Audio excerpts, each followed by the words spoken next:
Hai semuanya, perkenalkan saya Saras Dwitiani dengan NIM 432251100026 dengan program studi S1 Akuntansi, dosen pengampu Ibu Dina Monalisa. Kali ini saya akan membahas decision making. Decision making atau pengambilan keputusan, proses memilih tindakan atau solusi terbaik dari beberapa alternatif yang tersedia untuk mencapai tujuan tertentu. Hal ini penting di dalam dunia kerja, kehidupan sehari-hari. Proses dan tahapan pengambilan keputusan. Proses dan tahapan decision making terdiri dari beberapa tahap, yaitu pertama, identifikasi masalah, yaitu menentukan masalah yang sedang dihadapi secara jelas dan tepat. 2. Mengumpulkan informasi, mengumpulkan data dan informasi yang relevan dengan masalah. 3. Identifikasi alternatif, menyusun berbagai alternatif solusi yang memungkinkan. 4. Evaluasi alternatif, menilai kelebihan dan kekurangan dari setiap alternatif. 5. Pemilihan keputusan, memilih alternatif terbaik yang paling sesuai dengan tujuan. 6. Implementasi keputusan, melaksanakan keputusan yang telah dipilih. 7. Evaluasi keputusan, menilai hasil keputusan dan melakukan perbaikan jika diperlukan. Tujuan dan manfaat decision making. Tujuan utama pengambilan keputusan adalah untuk menyelesaikan masalah dan mencapai tujuan perusahaan secara efektif dan efisien. Dengan membantu perusahaan menentukan arah dan strategi, mengurangi ketidakpastian dalam menghadapi masalah, meningkatkan efektivitas dan efisiensi kerja, meminimalkan risiko kerugian di masa mendatang.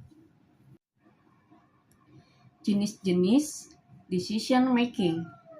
Pengambilan keputusan dapat dibedakan menjadi beberapa jenis, antara lain, pertama, keputusan terprogram.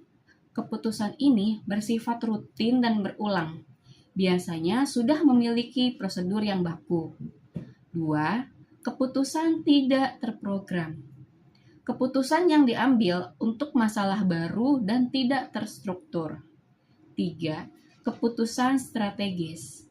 Keputusan jangka panjang yang berkaitan dengan arah dan tujuan perusahaan. 4. Keputusan taktis. Keputusan jangka menengah untuk mendukung keputusan strategis. 5. Operasi operasional. Keputusan sehari-hari yang berkaitan dengan kegiatan operasional perusahaan.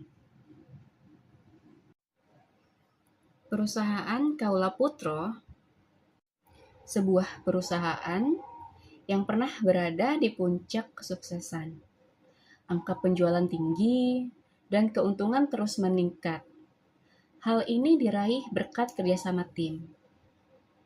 Perkembangan laba bersih perusahaan. Laba bersih awal usaha sebesar 25 juta per bulan. Lalu laba bersih sebelum COVID-19 sebesar 40 juta per bulan. Hal ini menunjukkan pada grafik di samping, yaitu tahun 2015 penjualan bersih sebesar 50 juta dengan laba bersih sebesar 25 juta. Lalu pada tahun 2016 pada grafik di samping, penjualan bersih sebesar 57 juta rupiah dan laba bersih sebesar 28 juta rupiah. Lalu pada tahun 2017, penjualan bersih mencapai 65 juta rupiah dengan laba bersih sebesar 32 juta rupiah. Lalu pada tahun 2018, penjualan bersih sebesar 75 juta rupiah dengan mendapatkan laba bersih sebesar 40 juta rupiah. Hal ini menunjukkan perusahaan salon tersebut ialah mendapatkan laba secara bertahap dari tahun ke tahun, yaitu dari tahun 2015 sampai dengan tahun 2018. Pada suatu waktu, saat terjadi wabah COVID-19, perusahaan ini mulai mengalami penurunan penjualan yang signifikan. Pendapatan menurun, biaya tetap berjalan, dan laba semakin tertekan. Perusahaan Kaula Putro yang bergerak di bidang jasa, salon kecantikan wanita dan pria, menunjukkan pada tahun 2018 penjualan bersih mencapai 75 juta rupiah dengan laba bersih sebesar 40 juta rupiah. Lalu pada tahun 2019, penjualan bersih mendapatkan 50 juta rupiah dan laba bersihnya 21 juta rupiah. Tahun 2020, penjualan bersihnya mencapai 45 juta rupiah, laba bersihnya mencapai 17 juta rupiah. Pada tahun 2021, penjualan bersihnya mencapai 43 juta rupiah, laba bersihnya mencapai 15 juta rupiah. Perusahaan Kaula Putro laba bersih saat COVID-19 yaitu sebesar 21 juta rupiah per bulan. Hal ini menunjukkan grafik pada tahun 2018 ke tahun 2019 menunjukkan penurunan yang signifikan. Identifikasi masalah dan pengumpulan informasi. Penyebab penurunan penjualan.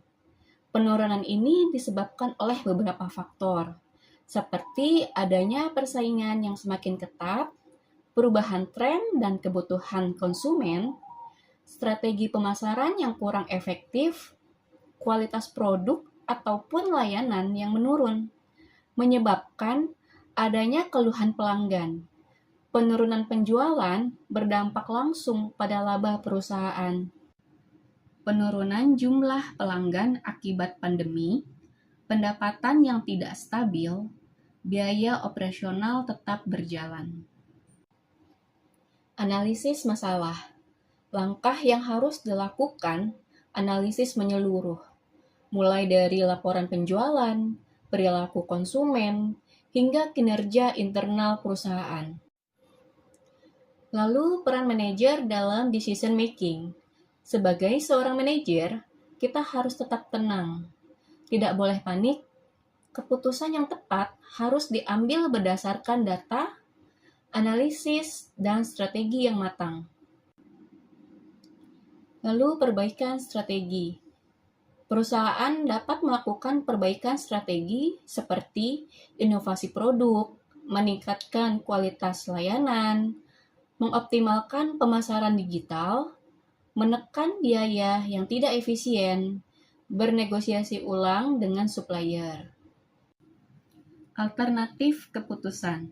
Berdasarkan masalah yang dihadapi, beberapa alternatif keputusan yang dapat diambil oleh manajemen salon adalah mengurangi jam operasional dan biaya operasional, menawarkan promo dan diskon layanan, menawarkan layanan home service, meningkatkan kebersihan dan protokol kesehatan, mengoptimalkan pemasaran digital melalui media sosial, melatih karyawan agar meningkatkan kualitas pelayanan, menambahkan layanan baru sesuai tren dan kebutuhan pelanggan, melakukan promosi melalui media sosial, menjual produk kecantikan secara online, dan bernegosiasi ulang dengan supplier.